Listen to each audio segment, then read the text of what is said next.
ഗജരാജൻ ഗുരുവായൂർ കേശവന്റെ പൂർണ്ണകായ പ്രതിമ 3 വർഷത്തിനു ശേഷം തലപ്പൊക്കം വീണ്ടെടുത്തു. നവീകരണം പൂർത്തിയാക്കിയ പ്രതിമയുടെ സമർപ്പണം ഞായറാഴ്ച നടക്കും. ആനക്കഥകളിലെ നിത്യഹരിത നായകൻ ഗജരാജൻ ഗുരുവായൂർ കേശവൻ 1976 ഡിസംബർ 2 ഏകാദശി ദിവസമാണ് ചരിഞ്ഞത്.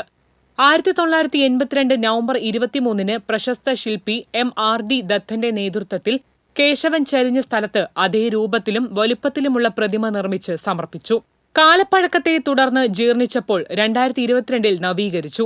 എന്നാൽ പ്രതിമയ്ക്ക് കേശവനുമായി ഒരു സാമ്യവുമില്ലെന്ന് വ്യാപക പരാതി ഉയർന്നതിന്റെ അടിസ്ഥാനത്തിൽ പ്രതിമ വീണ്ടും നവീകരിക്കാൻ ദേവസ്വം ഭരണസമിതി തീരുമാനിക്കുകയായിരുന്നു. ശില്പി എളവള്ളി നന്ദന്റെ നേതൃത്വത്തിലാണ് വീണ്ടും നവീകരണം നടത്തിയത്. നന്ദന്റെ മകൾ നവ്യയടക്കം 12 പേർ ചേർന്ന് 4 മാസം എടുത്താണ് നവീകരണം പൂർത്തിയാക്കിയത്. ഏതാനും ഭാഗങ്ങൾ പൊളിച്ചുമാറ്റി 378 സെന്റിമീറ്റർ ഉയരത്തിലാണ് പ്രതിമ പുനർനിർമ്മിച്ചത്. കൊമ്പിന്റെയും തുമ്പിയുടെയും വലിപ്പം കൂട്ടി. കേശവന്റെ അനേകം ചിത്രങ്ങൾ ശേഖരിച്ച് ഭാവപ്പകർച്ചകൾ പഠിച്ചു. കണ്ണുകൾ, കൺപീലികൾ, വാൽ തുടങ്ങിയവ സൂക്ഷ്മമായി നിരീക്ഷിച്ചു. കാലുകൾ മാത്രം നിർത്തി ബാക്കിയുള്ള ഭാഗങ്ങളെല്ലാം പൊളിച്ചുമാറ്റി. മസ്തകം ഉയർത്തിപ്പണിതു. ശരീരഭാഗങ്ങൾ കുറച്ചുകൂടി വിസ്തൃതമാക്കി. ഇതോടെ പുതിയ പ്രതിമയ്ക്ക് കേശവന്റെ തലപ്പൊക്കമായതായി ആനപ്രേമികൾ സമ്മതിച്ചു. രൂപമാറ്റം വന്ന പ്രതിമയുടെ പുനർനിർമ്മാണം വലിയ വെല്ലുവിളിയായിരുന്നുവെന്ന് ശില്പി നന്ദൻ എളവള്ളി പറഞ്ഞു. ഒരുപാട് ഫോട്ടോസുകളൊക്കെ നോക്കേണ്ടി വന്നു.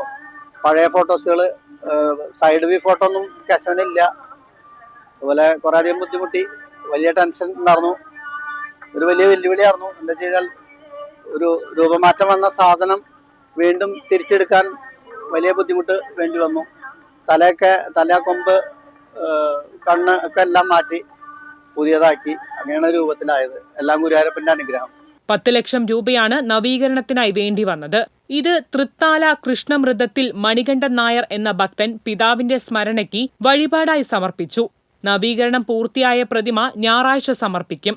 രാവിലെ 9:30 Devaswom chairman doctor V.K. Vijayan സമർപ്പണ ചടങ്ങ് നിർവഹിക്കും. നവംബർ 30 ദശമി ദിവസം ഗുരുവായൂർ കേശവൻ അനുസ്മരണവും ഗജഘോഷ യാത്രയും നടക്കുന്നത് പുതിയ പ്രതിമയ്ക്ക് മുന്നിലായിരിക്കും.